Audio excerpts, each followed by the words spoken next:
going to stay focused on what could be a historic leak of an even more historic draft opinion, signaling that the Supreme Court may be set to overturn Roe v. Wade. The opinion was first obtained by Politico, and it's attributed to Justice Samuel Alito, who writes, quote, "Roe and Casey must be overruled. The Constitution makes no reference to abortion, and no such right is implicitly protected by any constitutional provision." He goes on to write, "Roe was egregiously wrong from the start," close quote. Democratic Senator Amy Klobuchar joins us now from Capitol Hill. She serves on the Senate Judiciary Committee. Senator, good morning. This breaking news overnight kept me up much later than I expected to be, and I'm sure that's true for a lot of other Americans, yourself included. We heard from Judge Alito in this apparent draft opinion. Why do you think he's wrong? In other words, why do you think there is, in fact, a constitutional right to abortion access? Well, Tony, this was a shocker, and we know it's a leaked opinion. As you know, we don't know what the final opinion will be. But what basically the court would be doing would be overturning 50 years of precedent, something that has been on the books that women have relied on, that 75 to 80% of the public support and says should not be overturned.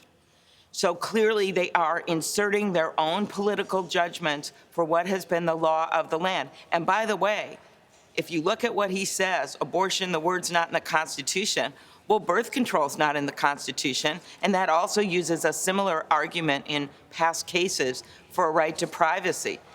The term marriage, gay marriage, is not in the Constitution. The court has interpreted the Constitution to protect these rights for Americans. So that is why this is such a big deal. And we already, Tony, have over a dozen states that have automatic triggers that are going to ban abortion if, in fact, this opinion is issued, and many, many more that have laws on the books that will most likely ban it.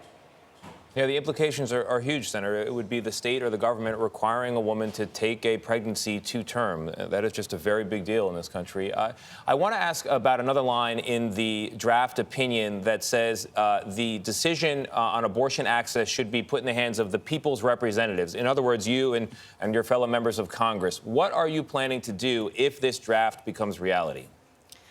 Okay, so let me first comment on that. I think most women, this is why you see 80% of the people supporting not overturning this.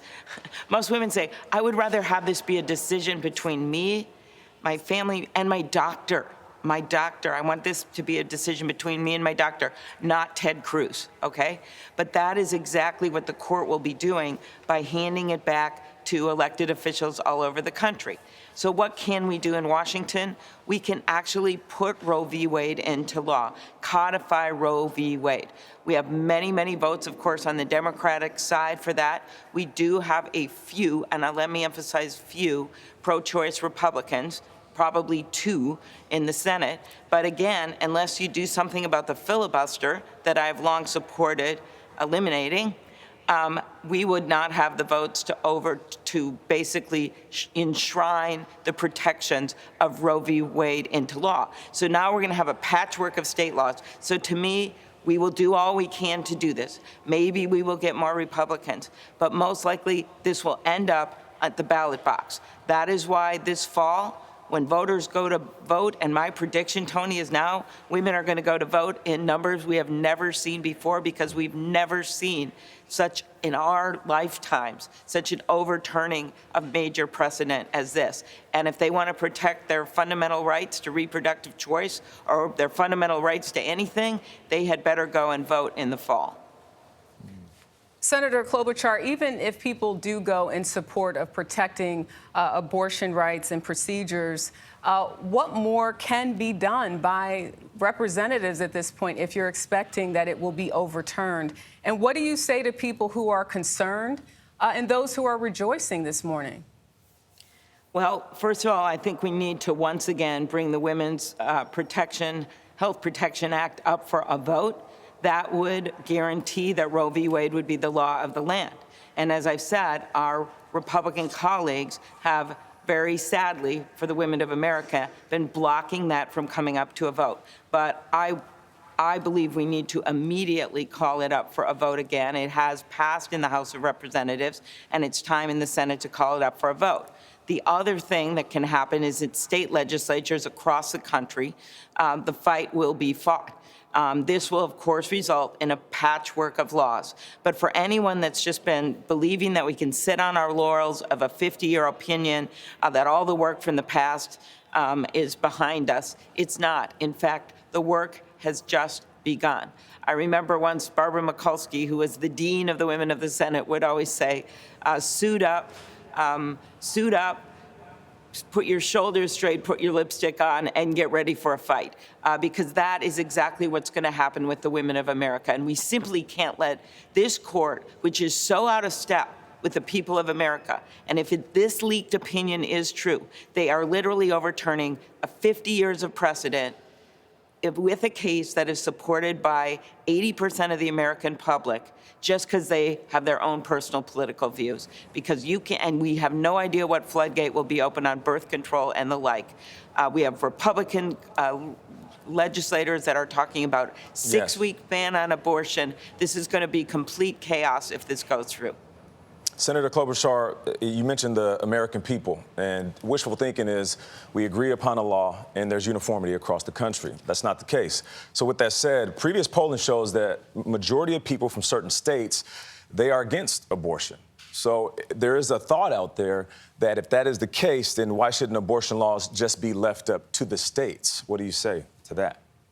Okay, Nate. Well, first of all, the numbers nationwide are somewhere between 75 to 80% of the people, poll and poll again, have shown that 75 to 80% of the people believe that a woman should have the right to make her own decisions, reproductive decisions. In different states, of course, you're going to get different numbers. But the beauty of having this done through a court opinion, because it was seen as such a fundamental right, a case written by a Republican-appointed Supreme Court Justice, Justice Blackmun, 50 years ago, he looked at it and he said, look, I was appointed by a Republican, but I believe when I look at the Constitution and what has been happening in America, that this is a fundamental right, just like birth control was found to be a fundamental right. The world changes, and it's the Supreme Court's job to interpret the laws as there are, the Constitution as it is, to see if it includes fundamental rights. That's what gay marriage was all about. So if this court is going to turn back the clock and take away all of these rights that have been considered in well thought out cases, we have basically a revolution going on when it comes to women's rights. And people are going to have to go to the ballot box and make that decision. And yeah, you're right. Those states will have the opportunity to do that. Some of them already have, like Texas, where they've established bounty hunters so you can tell on your neighbor and call them out. I just don't think that's the future we want. Yeah, Senator, it certainly does change the politics of the midterm. That's for sure. It's 50 years now, almost, of a guaranteed constitutional right of access to abortion in this country, which may end in the not-too-distant future. Thank you for crystallizing the conversation for us, Senator Klobuchar. Appreciate it. Thank you.